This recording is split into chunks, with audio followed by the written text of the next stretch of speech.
New at 10, concussion concerns, a big issue both on and off the gridiron. Now hundreds of former college football players suing the NCAA, claiming the organization knew the risks but simply did nothing. ABC 15's Danielle Lerner shows us the former Sun Devil now seeking justice. Nathan Kimbrough was a wide receiver and punt returner for the Sun Devils from 2004 to 2009. He told me he'll always be grateful for his time here and his brief stint in the Canadian Football League, but he does admit he would have done things differently had he known what life would be like now.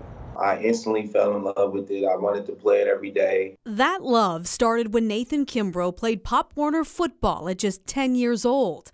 Over the years, his passion only intensified. But so did the hits. What does it feel like when you're taking some of those hits? There's a lot of times where I would get hit and then I would see a light, like a, you know what I mean? Like a flashlight. There's been times where they'll tell me I have a concussion and still, I would still play. I would still play the game. He says adrenaline and drive masked the symptoms of a brain injury back then.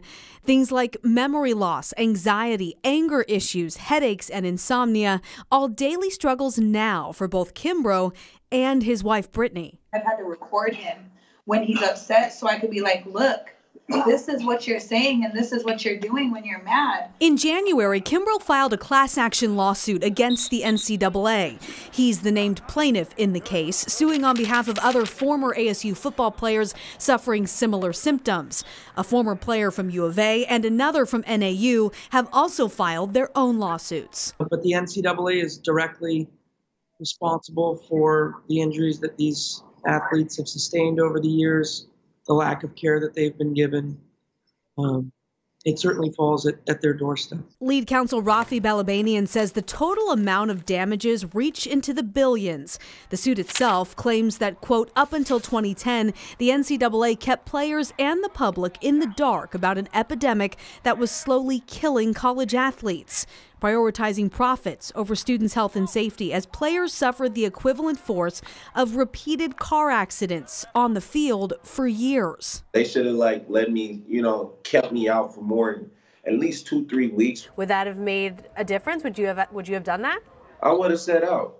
If somebody would have told me all the stuff that younger kids, they need to know that if you playing around in this sport, this is what you basically might have to deal with. We reached out to ASU for comment, and a spokesman told me that because the university isn't named in the suit, it's not in a position to comment. I also reached out to the NCAA. I went through their required media forms online, emailed, went through social media, but so far haven't heard back.